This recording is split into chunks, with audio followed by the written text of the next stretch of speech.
nínú ètò kan tí mo ṣe ní nǹkan bí oṣù méjì sẹ́yìn lórí aáwọ̀ àárín Iba Gani Adams Ààrẹ Ọ̀nàkakanfò ilẹ̀ Yorùbá àti Olóyè Sunday Adéyẹmọ Ìgbòho tó jẹ́ olórí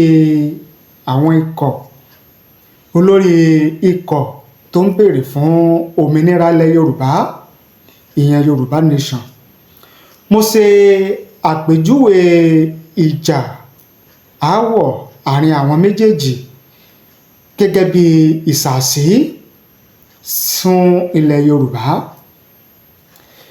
Mo ṣètò yẹn gbà yẹn, mo ṣe àtúpalẹ̀ bí ìjà aáwọ̀ àárín àwọn méjèèjì bó ṣe bẹ̀rẹ̀ tó fi di wípé wọ́n ń gbéra wọn lọ sílé ẹjọ́. Mo ṣètò yẹn gbà yẹn, àwọn èèyàn comment, àwọn kan wòye sí àtúpalẹ̀ tí mo ṣe yẹn nígbà yẹn. Ó wà lórí channel yìí o, ẹ̀yin tẹ́ ẹ̀ bá ti wò ó, tẹ́ ẹ̀ bá ti gbọ́, mo rọ̀ yín kẹ́ lọ wò kẹ́ lọ gbọ́. Àwọn kan wọ́n wòye sí analysis, ìyẹn àtúpalẹ̀ tí mo ṣe nígbà yẹn gẹ́gẹ́ bí bó ṣe rí. Àwọn kan ní ọ̀rọ̀ rí bẹ́ẹ̀, ó rí bẹ́ẹ̀ o, kò rí bẹ́ẹ̀ o. Ìjà yẹn, aáwọ̀ yẹn ò tún parí síbẹ̀, ó tún tẹ̀síwájú. Ètò tó wá jẹ́ kí n padà wá lórí aáwọ̀ àárín Iba Gani Adams Ààrẹ Ọ̀nàkakanfò ilẹ̀ Yorùbá àti Olóyè Sunday Adéyẹmọ Ìgbòho. Ìròyìn tó jáde ní àná ló tún sọ wípé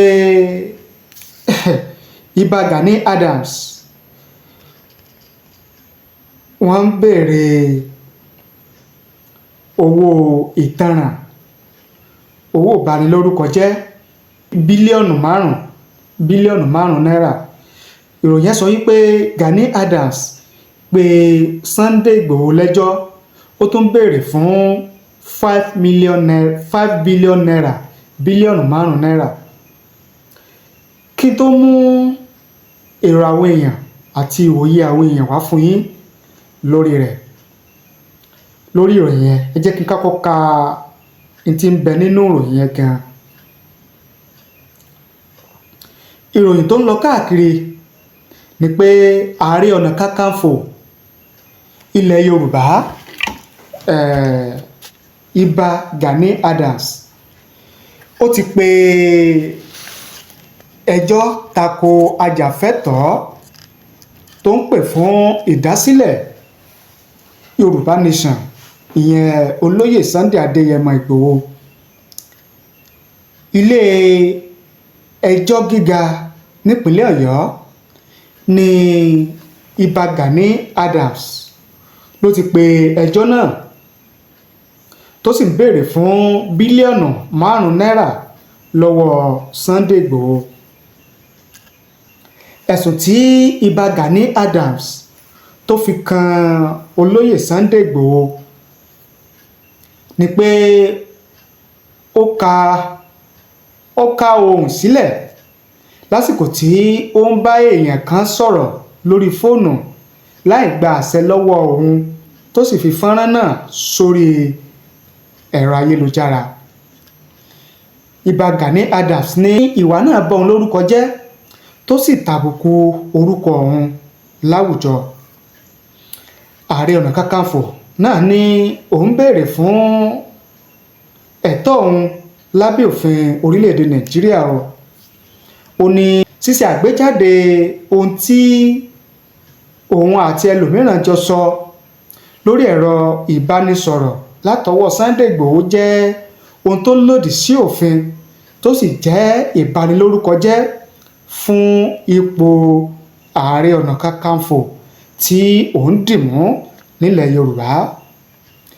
Iba Gani Adams ó tẹ̀síwájú, ó ṣàlàyé pé ìgbésẹ̀ náà jẹ́ títẹ ẹ̀tọ́ òun lójúmọ́lẹ̀ tí òun sì nílò bílíọ̀nù márùn-ún náírà láti fi ṣe àtúnṣe orúkọ òun tí ìgbésẹ̀ tí olóyè Sunday Igboho tó gbé yẹn tó ti bàjẹ́.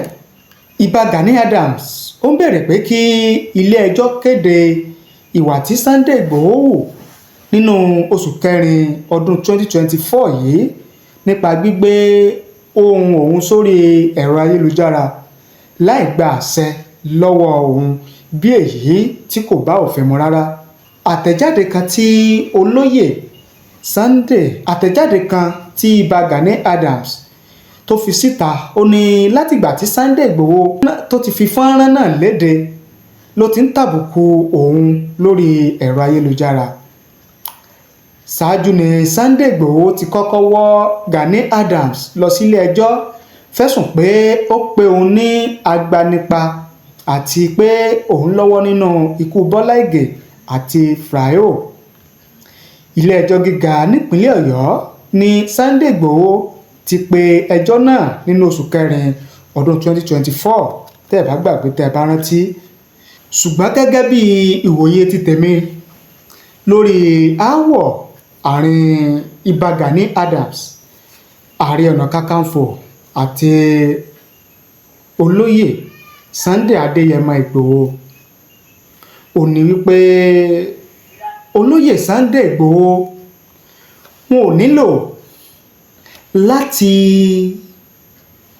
máa bẹ́nì kankan fàjàgbọ̀n, wọn ò nílò láti máa bẹ́nì kankan fa wàhálà, wọn ò nílò láti máa ní ẹnìkan sínú gẹ́gẹ́ bí ipò tí wọ́n wà àti ohun tí wọ́n ní àwọn gbé dání. Mo fẹ́ kí olóyè Sunday Igboho mọ̀ wípé ìròrí ò papọ̀, èrò rí bákan náà. Nínú èrò tiwọn olóyè Sunday Igboho àti àwọn tí wọ́n fara mọ́ ohun tí olóyè Sunday Igboho gbé dání wípé kí ilẹ̀ Yorùbá kó ní òmìnira, ká ya kúrò lára orílẹ̀-èdè Nàìjíríà, ká dá dúró gẹ́gẹ́ bí ilẹ̀ olómìnira Yorùbá nation. Wọn kì í ṣe gbogbo ọmọ Yorùbá pátá òun ni yóò nírú àfojúsùn èròǹgbà tí wọ́n ní lórí ká ya kúrò lára orílẹ̀-èdè Nàìjíríà, ká dá dúró gẹ́gẹ́ bí ilẹ̀ olómìnira ilẹ̀ Yorùbá, àwa Yorùbá. Kì í ṣe gbogbo èèyàn ni ó fara mọ́, kì í ṣe gbogbo èèyàn ni ó tẹ̀lé wọn.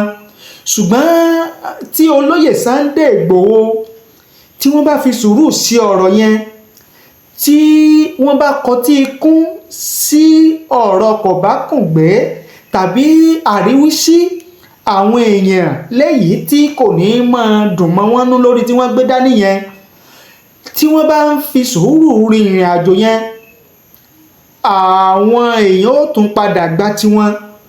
Ṣùgbọ́n tí wọ́n ti wá ń sọ wípé gbogbo ohun tí wọ́n ti ń rò wípé gbogbo tí àwọn èèyàn bá ń sọ, pàápàá jùlọ àwọn tí wọn ò tẹ̀lé wọn tàbí àwọn tí wọn ò fi gbogbo ara gba ti pé ká ya kúrò ní ààrẹ orílẹ̀-èdè Nàìjíríà, ká dá dúró nílẹ̀ Yorùbá gẹ́gẹ́ bí ilẹ̀ olómìnira, tí wọ́n ti jẹ́ gbogbo tí wọ́n ń sọ ni olóyè Sunday Igboho máa dá wọn lóhùn. Ìrìn àjò yìí ò ní tètè yá, ìrìn àjò yẹn kò ní tètè yá. Ìdí nìyẹn tí mo fi sọ wípé kì í ṣe gbogbo ọ̀rọ̀ tí àwọn èèyàn bá ń sọ, yálà àwọn tó lórúkọ àti àwọn tí ò lórúkọ, lórí ìrìn àjò tí wọ́n gbé tí olóyè Sunday Igboho gbé dání yẹn, kí sógbẹ́ ni wọ́n fi máa dá wọn lóhùn. Olóyè Sunday Igboho ò sì nílò kí wọ́n mẹ́nìkan kan lọ́tàá lórí ìrìn àjò tí wọ́n gbé dání yẹn. Àwọn tó fara mọ́ àti àwọn tí ò fara mọ́ olóyè Sunday Igboho ò ní láti mẹ́nìkan kan lọ́tàá, torí pé ìrìn àjò yẹn ìrìn àjò tó lágbára ni tí èèyàn ní láti ṣe gbogbo sùúrù. Ó ní ìrìn àjò tó ṣe kí ni o, tó gbọgbọ́n, tó gba sùúrù, tó ti gba ìtẹríba. Ó ní ìrìn àjò tí olóyè Sunday Igboho tí wọ́n mẹ́nu lé, tí wọ́n gbẹ́sẹ̀ lé yẹn, tó sì jẹ́ pé ẹni tó bá fẹ́ rin irú ìrìn àjò bẹ́ẹ̀ ní àríyè kó lè débi tí ń lọ, wọ́n ní láti ṣe sùúrù, wọ́n ní láti tẹríba, wọ́n ní láti fi òwú dití sí àwọn ọ̀rọ̀ tí ó mọ̀ ṣe kí ni o, tí ó mọ̀ ru wọ́n nú tàbí àwọn ọ̀rọ̀ tí wọ́n máa ṣe kí ni o tí ò ní tí ó máa mú wọn fèsì tó jẹ́ pé èsì tí wọ́n fà fọ̀ yóò jẹ́ èsì tí yóò ṣe kí ni o tí yóò tún máa tako ìrìn àjò wọn yẹn láti tètè débi tí wọ́n ń lọ. Ìdí nìyẹn tí mo sọ wípé olóyè Sunday Igboho ní láti ṣe sùúrù gidi. Ìrìn àjò yìí mo lè fi wé ìrìn àjò tí ànábì Muhammadu tó jẹ́ ẹni aṣíwájú tí àwọn ẹlẹ́sìn mùsùlùmí tí wọ́n ń tẹ̀lé. Ìrìn àjò Yorùbá nation yìí tí olóyè Sunday Igboho rìn yìí mo fi wé ìrìn àjò ànábì Muhammad. Ẹ rí i pé nínú ìrìn àjò ànábì Muhammad láti jẹ́ pé kí ilẹ̀ Mẹ́kà kí Islam kí ilẹ̀ Mẹ́kà kí kó lè di ilẹ̀ ẹlẹ́sìn Islam kì í ṣe ìrìn àjò kékeré. Ẹ wo gbogbo wọ̀sí tí ànábì tí ó ń gbà á mọ́ra ẹ fi di pé àwọn èèyàn padà gba tiẹ̀ nílùú yẹn.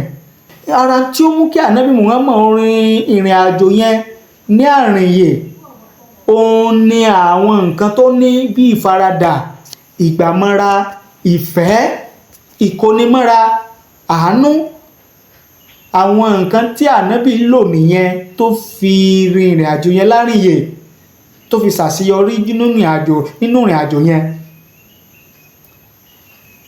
Láti jẹ́ kí ìrìn àjò yẹn yá, kí ìrìn àjò Yorùbá nation yẹn kó sì lè wá sí ìmúṣẹ ní kíákíá. Olóyè Sunday Igboho àwọn náà nílò faradà, wọ́n nílò ìfẹ́, ìkónimọ́ra kí ìrìn àjò yẹn kó lè yá.